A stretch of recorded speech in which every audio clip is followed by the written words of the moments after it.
2 minute दीजिएगा, लेकिन उससे पहले मैं आपसे रिक्वेस्ट करता हूं, क्योंकि आपके पैनल पे एक पैनलिस्ट आई नहीं है जिनकी मैं इज्जत करता हूं, जिनसे मैं पूछना चाहता हूं और आपने नहीं पूछा, थोड़ा डिसअपॉइंटमेंट आपसे भी है। 30 सेकंड दीजिएगा ओवर एंड अबव जो मैं कहना चाहता हूं। मैं कंचना जी से पूछना चाहता हूं कि वो क्यों एडवोकेट कर रही हैं, और आपको इनसे पूछना चाहिए था कि फेक केसेस लगाए जाए। जाना चाहिए कि आप देश के 90% ओबीसी एससी एसटी बहुसंख्यक जो आबादी है, जो माइनॉरिटी है, उसका हक लेगी, आपको इस बेसिस पर फंसाया जाना चाहिए। कौन समझ लो ये कह रही हैं कि सवर्ण लोगों को फंसाया जाना चाहिए, और आप मुझसे आज पूछ रही हैं कि ये मिसयूज नहीं होगा। आप इनसे पूछेगा बाद में, लेकिन अब मुझे 2 मिनट दीजिए क्योंकि ये मुद्दा बहुत जरूरी है। नंबर 1, मुझे एक तरह की एम्बैरेसमेंट हो रही है कि इस पैनल पे लोगों को ये पता नहीं है, जो ऑब्वियस चीज है, कि इस देश में डिस्क्रिमिनेशन होती है, इस देश में इनजस्टिस होता है, लेकिन कोई लॉ डिस्क्रिमिनेटरी नहीं होना चाहिए, कोई लॉ अनजस्ट नहीं होना चाहिए। ये भी बताना पड़ रहा है आज के जमाने में।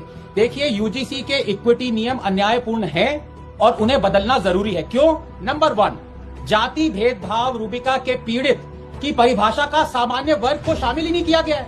नंबर 2, इक्विटी समिति की रचना में सामान्य वर्ग का जिक्र ही नहीं है। और नंबर 3, झूठी शिकायतों को सजा देने का कोई नियम नहीं है। रूबिका, किसी भी कानून को यह सुनिश्चित करना चाहिए कि वह सभी को न्याय दे, ना कि सिर्फ कुछ लोगों को।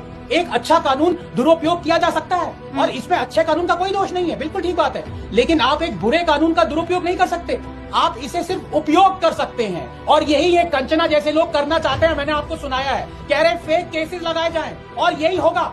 जैसा कि मार्टिन लूथर किंग ने कहा था, कहीं भी हो रहा अन्याय, हर जगह हो रहे न्याय के लिए खतरा है। अन्याय को मार्टिन लूथर किंग ने जो कहा था वो हम आज क्यों नहीं सुन रहे हैं? उसको सुधारना जरूरी है, लेकिन इसको दोबारा लागू करने नहीं सुधारा जा सकता अन्याय को। निरपराध लोगों को उन पापों की सजा देना जो उन्होंने खुद नहीं किए, कि ये अन्याय को सुधारना नहीं है रूबिका, बल्कि इसे जारी रखना है, उसके सबसे हिंसक और बदले की भावना वाले रूप में।